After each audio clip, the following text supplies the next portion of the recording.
మాట్లాడుతున్నారు అని సీఎం మధుసూదన్ తన ముందున్న మినిస్టర్ మీద గట్టిగా కేకలు వేశాడు. ప్రిన్స్ పేరు తప్ప ఇంకా ఏ వివరాలు తెలివి కదా సీఎం గారు, ఎలా కనిపెట్టేది అని చిన్నగా విసుక్కున్నట్టుగా ఆన్సర్ చేశాడు మినిస్టర్. 4 ఏళ్ల క్రితం హైదరాబాద్ శివార్లలో జరిగిన తవ్వకాల్లో శక్తి రాయల్ ఫ్యామిలీకి చెందిన వారసత్వ పత్రాలు, కొన్ని రహస్య పెట్టెలు ప్రపంచాన్ని షాక్కి గురిచేసే సీక్రెట్స్ బయటపడ్డాయి.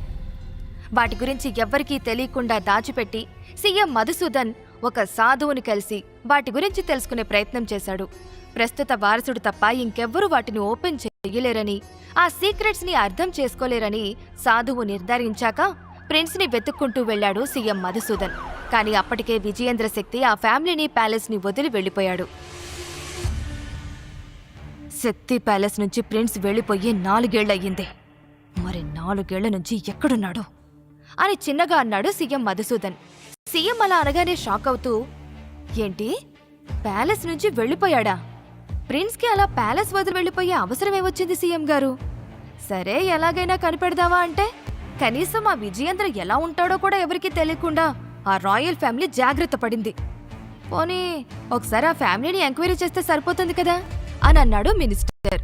మినిస్టర్ అడిగిన ప్రశ్నకి కోపంగా చూసి, మతిపోయిందా? ఇదంతా ఆ ఫ్యామిలీకి తెలియకుండా జరగాలి.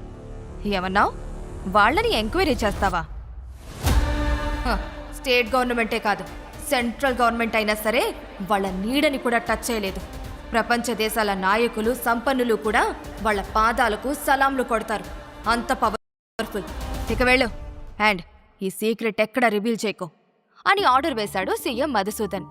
సీఎం అంతటి వ్యక్తి వెతుకుతున్న ప్రిన్స్ ప్రస్తుతం ఎక్కడున్నాడు, ఏం చేస్తున్నాడు? అది చార్మినార్ సర్కిల్లో ఉన్న Bhagyanagar antique shop. Vijay tension పడుతూ తన భార్య మిథునకి కాల్ చేశాడు. స్క్రీన్ మీద కనిపిస్తున్న విజయ్ నెంబర్ చూసి, ఆఫీస్ టైంలో కాల్ చేయకు అని ఎన్నిసార్లు చెప్పాను నీకు? నా టైం వేస్ట్ చేయకుండా ఎందుకు కాల్ చేసావో త్వరగా చెప్పు అని ఏవో ఫైల్స్ చెక్ చేసుకుంటూ కోపంగా అడిగింది మిథున. ఒక సమస్య వచ్చింది మిథున గారు. మావయ్య గారితో కలిసి యాంటిక్ షాప్కి వచ్చాను. ఇక్కడ అనుకోకుండా ఒక విగ్రహం పగిలింది. ఆ విగ్రహం ధర 30 లక్షలంట. ఈ డబ్బులు ఇవ్వకుంటే వీళ్ళు వదిలిపెట్టేలా లేరు అని డైరెక్ట్గా విషయంలోకి వచ్చేశాడు విజయ్. అతను 30 లక్షలు అడగగానే మిథునకి కోపం సర్రను ఒళ్లంతా పాకింది. 30 లక్షలా? మతుంటే మాట్లాడుతున్నావా విజయ్? నీకు రూపాయి సంపాదించే సత్తా లేదు గాని లేనిపోని సమస్యలు మాత్రం తీసుకొస్తావు. నా చేతులు ఎప్పుడు చిల్లి కవ్వలేదు. ఈ సమస్య నీది కాబట్టి నువ్వే సాల్వ్ చేసుకో. కావాలంటే ఆ షాప్లో కూలి పని చేసి డబ్బులు కట్టు, నన్ను మాత్రం అడుక్కో అని కరాఖండిగా చెప్పేసి కాల్ కట్ చేసింది మిథున. మిథున గారు, నేను చెప్పేది కాస్త వినిపించుకోవాలి కదండి.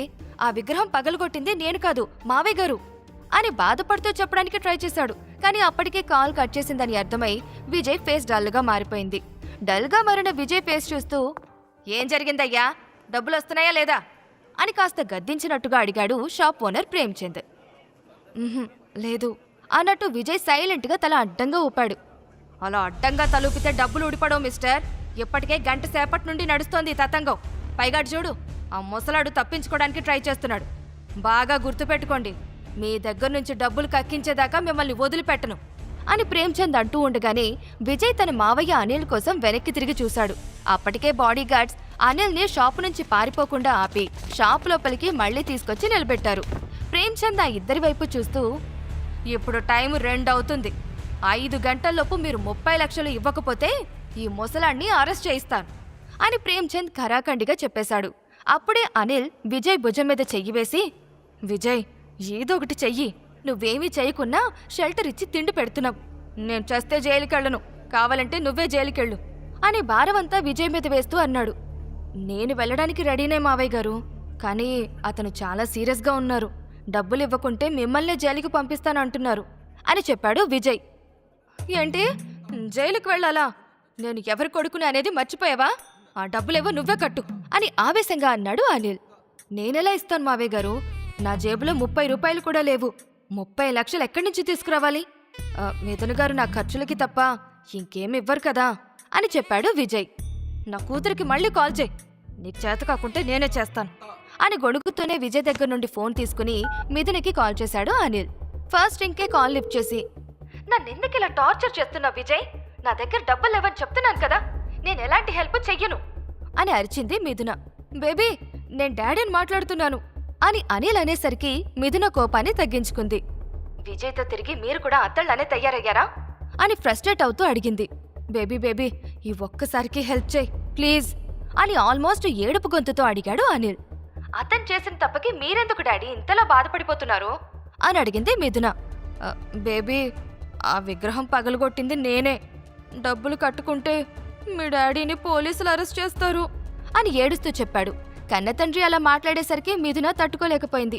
కానీ సహాయం చేయడానికి ఇప్పుడు ఆమె దగ్గర నిజంగానే డబ్బులు లేవు. ఏదో ఒకటి చేసి తండ్రిని ఈ సమస్యల నుండి బయటపడేయాలి అనుకుంటూ మీరెక్కడున్నారో చెప్పండి, నేనిప్పుడే బయలుదేరి అక్కడికి వస్తాను అని చెప్పింది మిథున.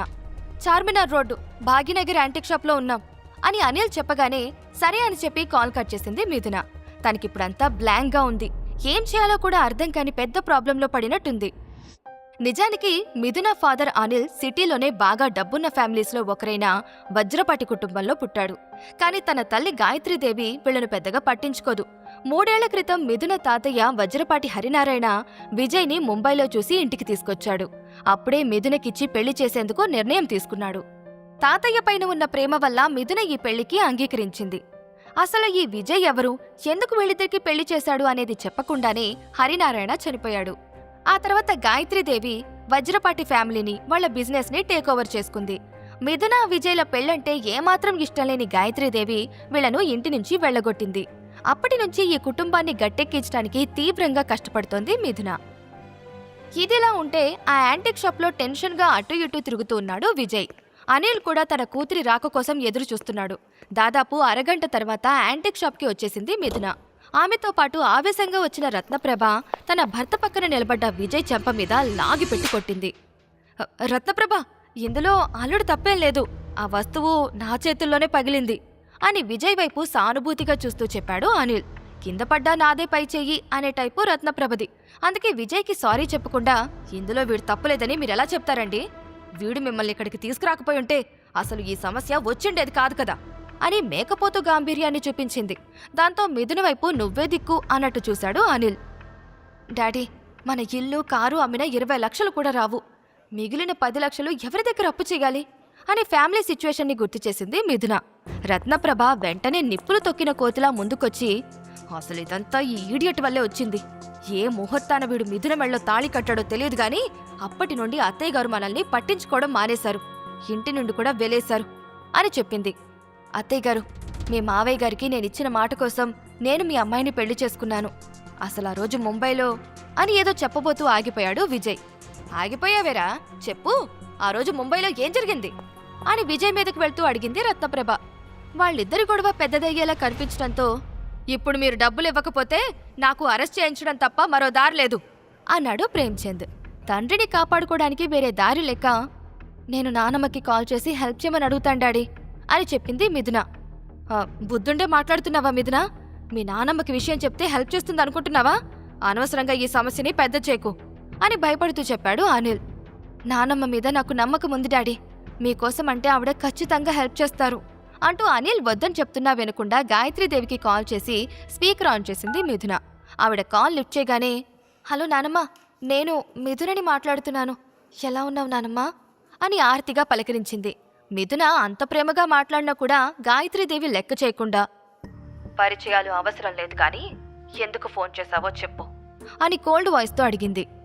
యాంటిక్ షాప్లో జరిగింది మొత్తం వివరంగా చెప్పి, ప్లీజ్ నానమ్మ, 30 లక్షలు నాకు అప్పుగా ఇవ్వు, ఒకేసారి కాకపోయినా ఈఎంఐలో మీ అప్పు తీర్చేస్తాను అని ప్రాధేయపడింది మిథున. అప్పు తీర్చాల్సిన అవసరం లేదు కానీ నేనొక పని చెప్తాను, చేస్తావా అని కన్నింగా అడిగింది గాయత్రీదేవి. మీరడిగితే నా ప్రాణమైనా ఇచ్చేస్తాను నానమ్మా అంటున్న మిథున మాటలకి అడ్డుపడి, ప్రాణమక్కర్లేదు గాని నీ మొగుడికి విడాకులిచ్చి విరాజానందని పెళ్లి చేసుకో చాలు అని కండిషన్ పెట్టింది. ఆ మాటకి మిథునతో పాటు అక్కడున్న ప్రతి ఒక్కరూ షాక్ అయ్యారు.